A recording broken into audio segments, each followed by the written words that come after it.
પ્રબોધ સ્વામીની કોઈ આગવી વિશેષતાનું ફળ, એની ત્રણ મોટી વિશેષતા છે. ભોળો ભોળો સાધુ છે,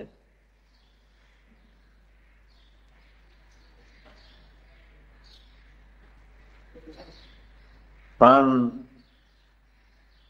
એનો ખટકો બહુ વ્યવસ્થિત છે. એક વાર સૂચન કરવું પડે, પછી ન કરવું પડે, ખ્યાલ ના આવે બસ.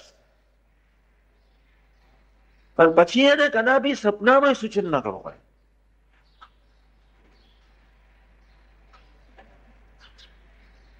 મારું સૂચન ગમે તેવું હોય કે ના હોય, પણ એને બીજી એની મોટી વિશેષતા વિચાર જ નહીં.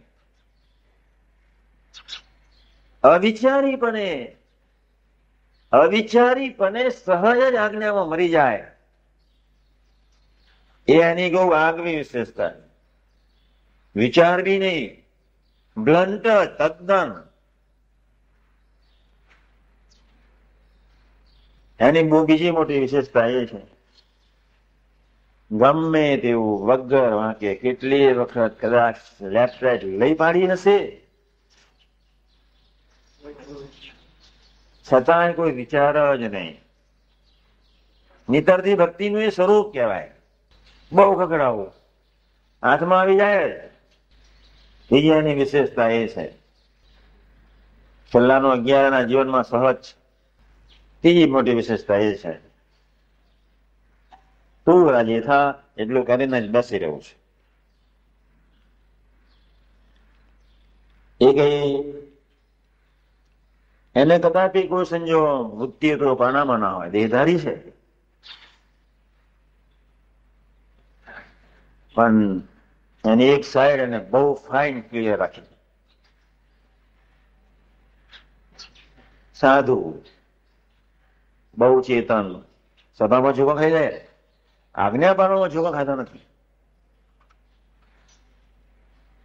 સવારના પરમાં અમે રાત્રે 2, 2:30, 3 વાગે સુઈ ગયા હોઈએ, સવારના પરમાં 5:30 વાગે મારા કરતા કલાક તો ઉઠાડી દેવાનો હોય. આમ જ બસ હડવું જ પ્રબોધ જાગે, બસ. ખૂબ ચેતન, ભલે ને કલાક 1.5 કલાક થયો હોય ને ઘસઘસાટ ઊંઘમાં હોય, પણ એનું કોન્શિયસ એવું બહુ દ્રઢ પાકું ઠરાવ કરીને સુઈ ગયું હોય કે મારે એમને ઉઠવાનું છે. ગામડે ફરતા હોય તો બાજુમાં સુવાડવાનો, હું ઊંઘણસી, મારે મોડું કલાક ઉઠવાનું, પણ એ વહેલો ઉઠી જાય તો ઉઠી જાય કેવું ગ્રહસ્થને ઘરે. પછી તૈયાર થઈને આવે એટલે પછી નાગો બાવો ઉઠે, પણ બહુ ચેતન. ખટકાવ રાખવાની એની પદ્ધતિ, રીત બહુ સારી છે. પ્રબોધનો એક ગુણ મને બહુ સરસ ગમે એનો, એને કોઈ દિવસ કદાપી બ્લેક સાઈડ એના હૈયાની અંદરની જે તે હોય એનો વિચાર સપનામાં કોઈ સંજોગોમાં કર્યો જ નથી. દોડ્યો જ છે.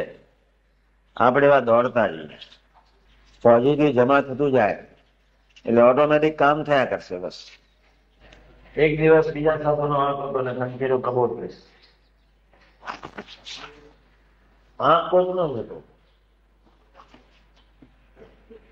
ખંખેરી નાખ્યો પ્રબોધ ને, સૂન મારી ગયો. 3 કલાક સુધી તો બોલ્યો જ નહીં.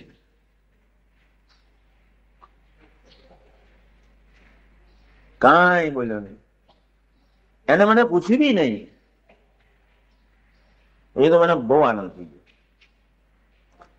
પછી બોલાવીને અંદર પૂછ્યું, તને કઈ શું થયું હતું, શું ચાલતું હતું?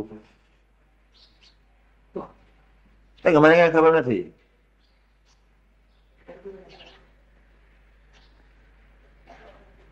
તું આ પ્રકરણમાં નહોતો કે? મને તો કઈ ખબર જ નથી.